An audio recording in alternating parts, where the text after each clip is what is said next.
Hello, Blake Brennan here. And Steve Townsend. And we were wanting to make a series of videos that could help new whip makers or people that are starting to think they want to start doing this more than a hobby or try to be more full-time professional, or just some pitfalls you might get into. So this is the first one to knock out. We're just playing some music in the background and just going to talk. But on this one, we were going to talk about I guess it's kind of hard to describe this topic because it covers a lot of different things that comes our way, but making a whip for giving to someone for media purposes. Is that about the best way to say it? Like, sometimes people come for us because they're like, hey, if you give us a whip, we're going to do something with it and be fame. And, right. and it covers a lot more than that. Like, it's not always just media, but like a lot of people that start getting whip cracking channel, like Adam Winrich and Keith Smith out there. Keith Smith's got some good channels, but like people are starting to now, because he has videos, constantly doing some cool videos, kind of stuff. People are starting to send him whips for him to make a video, and they're like, keep the whip. If you make the video, it's good advertising. And if you want to do stuff like that, that's great. But we definitely want to talk a little bit about maybe you figuring out whether that's for you or not, and also maybe we'll give some stories about other people that aren't as legit trying to do an actual, if you give me this, I can advertise for you. Because sometimes there's just scammers out there too. So we're just going to touch on that a little bit. Sure. And but first of all, as far as we'll get to the scammers in a minute, but as far as giving someone a whip, I think Paul Nolan said it once to me. He's like, Blake, this is way back in the day. He's like, if you want to get people to know about your work as a whip maker, you really want to get your whips in well-known whip crackers' hands, because that's where most people are learning or watching. So it's like Michael Jordan wore Nikes, and so people needed to buy Nikes, things like that. So he says that can help.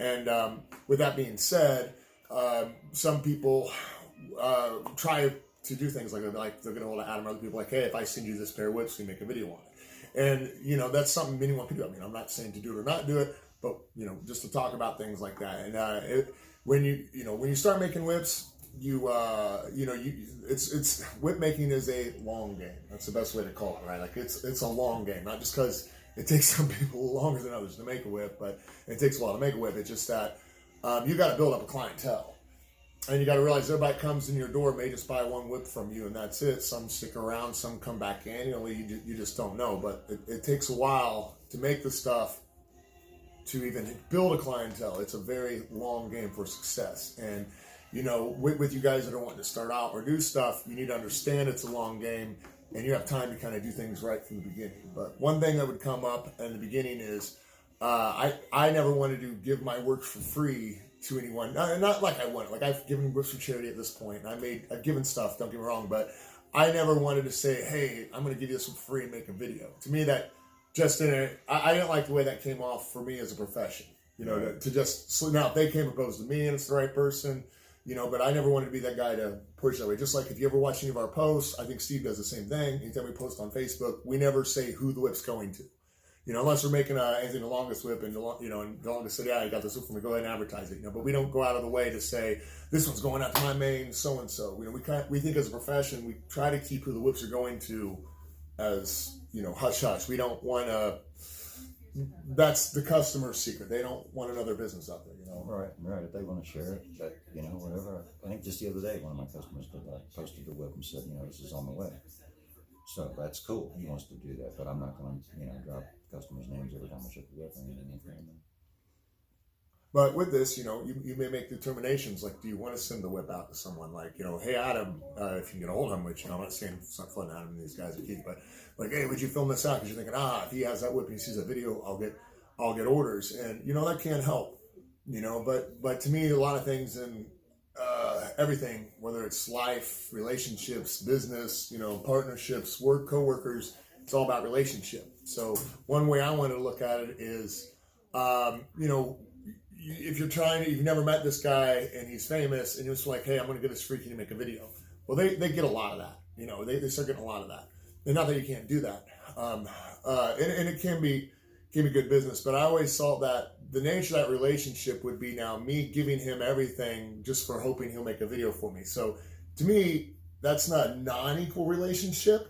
Now, I'm all about moving the scale, but he just like, please do everything for me for free, and then I'll do this for you. It's like that.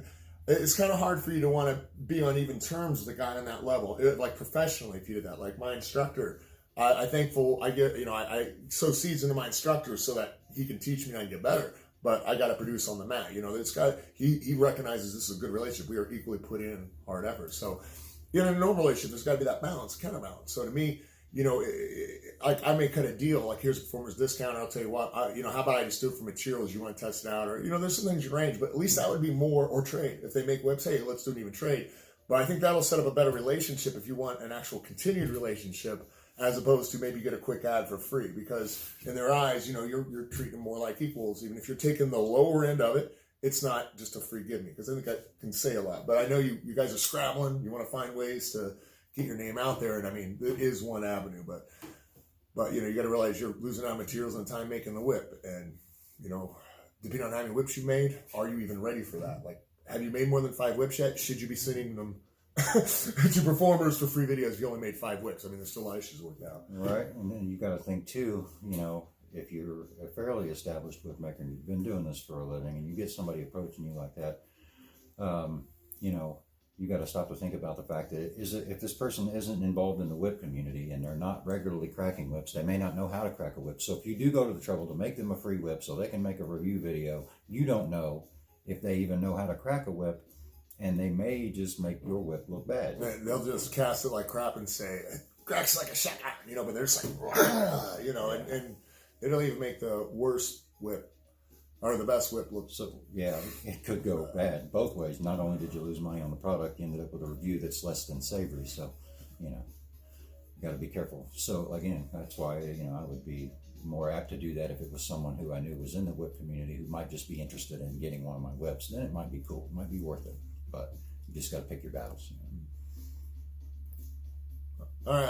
Okay. I've had a lot of different stories, but more than I'm actually surprised. But you get a lot of people that aren't really. I've had people that I have since then. I have sent some for them for a YouTube video because they requested it. I'm like, I'll do this, and I'll help you out because of this, because they're well established. But I've only done it a couple times. I've done charity whips. I've given those out to charities. Nothing on my behalf. I didn't tell them about advertising. I've given them as gifts. I mean, I don't really have a problem with doing some stuff for free or paying for the materials to do for free and stuff. Like, I really don't have a problem with some of that stuff. But we'll get people that'll try to rip you off. Like, that is pretty common. One that I've had a year or so ago, someone this is a common tactic apparently, but one of them was like, I'm about to make it on America's Got Talent, and I'm going to be on in 2 weeks, and I need whips right now. And, they're like, let's get these, this is a year ago. And it happened again to me, it cycled, but it's like, it'll come out, and if you give me these 2 10-foot whips, I'll get them on there, and they'll all know who made your whips, and, I'm going to make it, I was just starting America's Got Talent with 2 whips.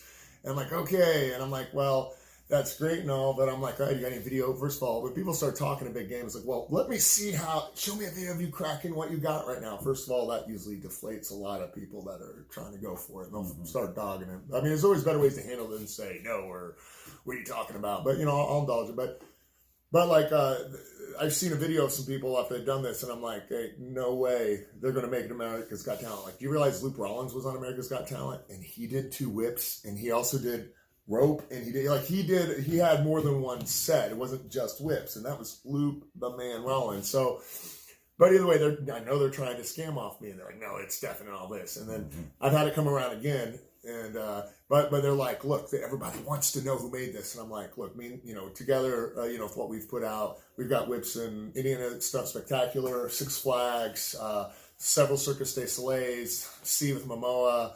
We've got, I can't name all places. A lot of actors, like Anthony DeLong's using Will Roberts, Scott McElroy's using our stuff right now.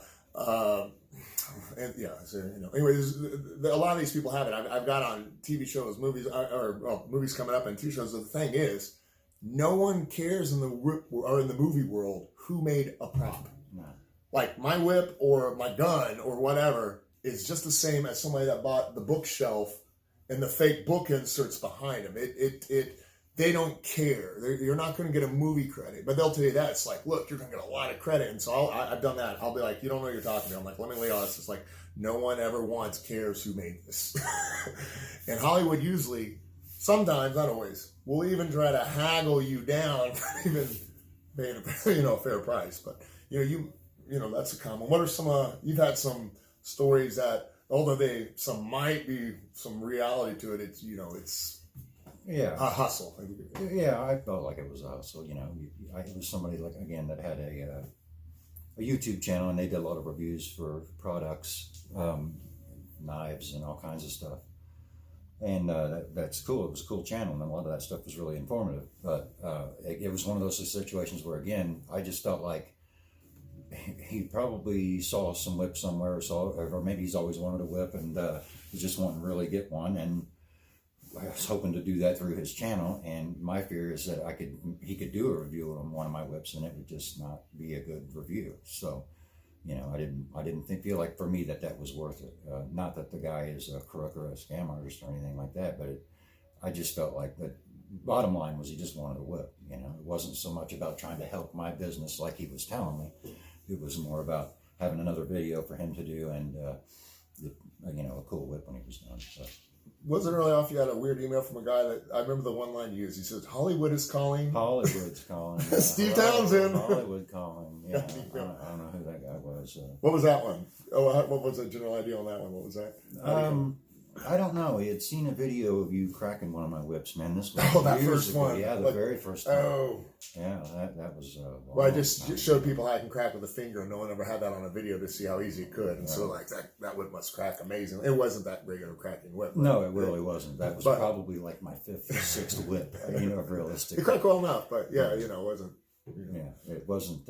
Hopefully, at least not anywhere near. But he was. What I'm making now. But he was something about like it's an emergency. Hollywood's calling. You need to get it. What was it? Get a hold of him, and I don't know. I can't really remember. I remember that. Send me a whip right now within so and so. Yeah, make this happen. Yeah. He said something about he was going to be doing a talk show with Harrison Ford or something. And I'm like, okay, I've heard of his name. Your name I've never heard of. So. All right, here's a good tip. Google that name. Yeah. Whenever you talk to them, Google the name if they're saying they're with so and so. You'll find out some. This is a short list. I've had different people say like, I'm an actor and I'm trying to get a gig, and a whip's coming up to this part, and it's like I don't have the gig yet. But he's like, what if would you make me a 8-foot Indiana Jones whip so I can crack it, and then I'll take it to the audition and maybe get it in the movie? And I'm just like, well, I want to help you out, and I always offer performers discount situations, but I'm like, you got to put a little bit where your money is, because if you look at it and an 8-foot whip costs us $200, well, for materials, give or take, or less, $150, $200, well, that's money out of my pocket. It's like, hey, you got a paycheck this week? Why don't you just put $150 to just send off? Oh, and that doesn't cover the $50 shipping. Oh, and then you got to realize that time I spent, there's my 8 hours of a work day. So you're giving up a lot. And it's like, what I would have made for the whip, maybe $300, $400, I don't know. But it's like, not only am I losing the materials, I'm paying for materials, I'm losing the profit. So it's like I'm not only out materials, I'm out another $300 or $400 to cut out my family out. So, wanting to give a kangaroo whip to someone for a scam for you, it's like, man, it's big damage. But you guys are going to get crazier calls like this. I'm sure you haven't. You're going to get people that will do all sorts of shenanigans, and just be mindful. If you really feel it's something you want to do, just think about it. Make sure they're real first of all. Good tip. Make sure it's legit. But you got to make that decision. And like I said, if you've only made like 5 or 10 whips at this point, you might want to make till you at least made 30, 40, or 50 before you want to start really like advertising, because how fast are you even cranking out whips? Like if it takes you, you do it on a weekend, it would be great to have like 30 orders, but that ain't going to happen overnight. But it's like if you do one whip a weekend and then you got 50 orders, you're backed up. Yeah. So it's like it builds as it builds, and the right advertising builds as it does. The word of mouth builds, more pictures for you to show your gallery. Just takes a while, but it's a long game. Yeah.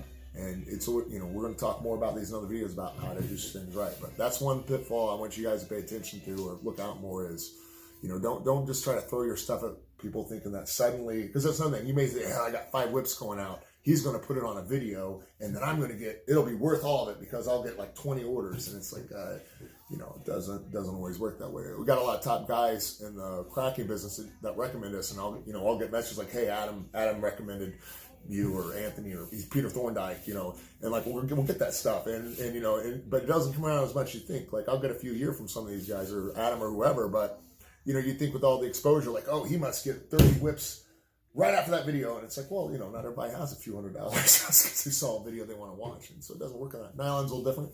Now it can be a little cheaper, but you know, it's apples and oranges at that point. But Right.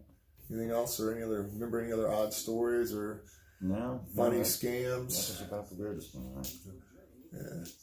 Well, I hope this helps. I hope it gives you something to think about. I'm not saying don't make stuff and send to people or try things, and just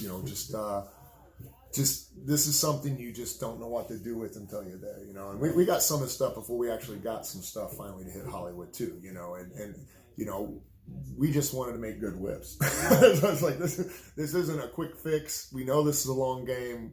We got to build our quality and just produce work. So, you know, it's like we knew there's no matter what, you still have to, you got to do the work. So there's no quick fix. But hope it's informative, and we'll shoot a couple more of these soon. Hopefully there were something to someone.